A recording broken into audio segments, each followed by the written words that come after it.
Hi friends, welcome to Kavi Stitchings. Today day 31, 100 days challenge, blouse design from Kavi's wardrobe. இன்றைக்கி நம்ம பார்க்க போகிறது இந்த காட்டன் saree தான். இந்த காட்டன் saree எங்கள் அம்மாவோட saree இது. அவங்க சாரியை நான் எடுத்துகிட்டு வந்துட்டேன். எனக்கு saree செலக்ட் பண்ண சொல்லி கொடுத்தது எல்லாமே எங்கள் அம்மா தான். அவங்க ஒன்றும் அதிகமாக படிக்கலை, பட் ஆனால் அவங்க saree செலெக்ஷன் ரொம்ப சூப்பராக இருக்கும். கலர் வைஸும் சரி, பார்டர் வைஸும் சரி, அவங்க வச்சுருக்க sarees பார்த்திங்க அப்படின்னாக்கா அவ்வளோ சூப்பராக இருக்கும். அவ்வளோ சூப்பராக செலக்ட் பண்ணி எடுப்பாங்க. இந்த saree பார்த்திங்க அப்படின்னாக்கா காட்டன் saree தான். இது லோயர் பார்டர், இது வந்து அப்பர் பார்டர் உங்களுக்கு. ப்ளஸ் நடுவில் பார்த்திங்க அப்படின்னாக்கா இந்த மாதிரி ஒர்க் பண்ணியிருப்பாங்க, பிரிண்டட் ஒர்க் பண்ணியிருப்பாங்க. எம்ப்ராய்டரியுமே கொடுத்து எம்ப்ராய்டரியில் பிரிண்டட் ஒர்க் வந்து இந்த saree நடுவில் இருக்கும். அதில்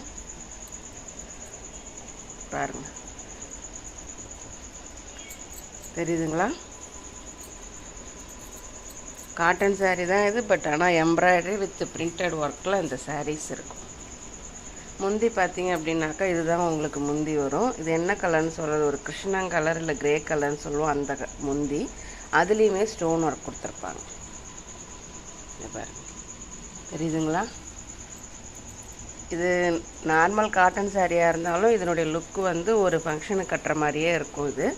இது அப்படிப்பட்ட ஒர்க் உள்ளது saree. இது நல்லா இருக்குங்களா saree? ஓகே, இந்த சாரீக்கு நான் என்ன டிசைன் பண்ணியிருக்கேன்னு நீங்கள் நினைப்பீங்க. இந்த சாரியோட ப்ளவுஸ் வந்து அம்மா தைச்சிருந்தாங்க, பட் அது எனக்கு செட் ஆகலை, ஆல்ட்ரு பண்ணவும் முடியல. அதனால் நான் என்ன பண்ணேன், ஒரு சில்க் காட்டன் கிளாத் எடுத்து அதில் ஒரு டிசைன் பண்ணுவோமே அப்படின்னு சொல்லிட்டு நான் இந்த டிசைன் பண்ணேன். பாருங்கள், இதுதான் நான் பண்ணியிருக்கிற டிசைன், லோட்டஸ் டிசைன். அதாவது சாரியோட பார்டர் கலர் வந்து இந்த ராமர் க்ரீன் சொல்லுவோம் இல்லைங்களா, அந்த colour cloth, silk cotton cloth எடுத்து அதில் வந்து ஒரு லோட்டஸ் ஷேப் வந்து நான் பண்ணேன். லோட்டஸ் ஷேப் கிடையாது இது, பட் ஒரு ஃப்ளவர் ஷேப் நான் பண்ணியிருக்கிறேன்.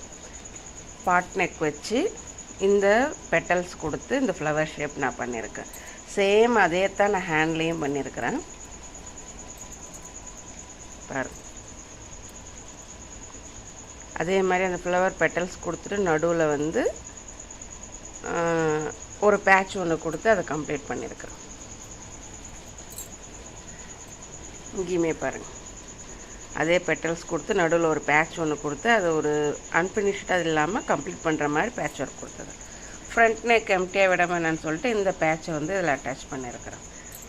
ப்ளஸ் டை நாட் பார்த்தீங்க அப்படின்னாக்கா இது கடையில் வாங்கினது தான். இது வந்து பேட்ச் ஒர்க் மாடல். இந்த மாடலுக்கு வந்து கரெக்டாக நீங்கள் அளவெடுத்து கேன்வாஸ் யூஸ் பண்ணி இந்த டிசைன்ஸ் நீங்கள் செய்யணும். இது வந்து டெய்லரிங் டெக்னிக் தெரிஞ்சவங்க ஈஸியாக பண்ணிவிடுவாங்க, பட் நீங்களும் பண்ணலாம். ஒரு சின்ன சின்ன வேலை இருக்குது, அந்த வேலையை உங்களுக்கு தெரிஞ்சது, டெய்லரிங் டெக்னிக் தெரிஞ்சிருந்தது அப்படின்னாக்கா அதை நீங்களும் பண்ணலாம். இந்த மாதிரியான இன்னும் ப்ளவுஸ் டிசைன்ஸ் ஐடியா நீங்கள் தெரிஞ்சுக்க விருப்பப்பட்டீங்க அப்படின்னாக்கா கவி ஸ்டிச்சிங்ஸை ஃபாலோ பண்ணிக்கோங்க. Thanks for watching.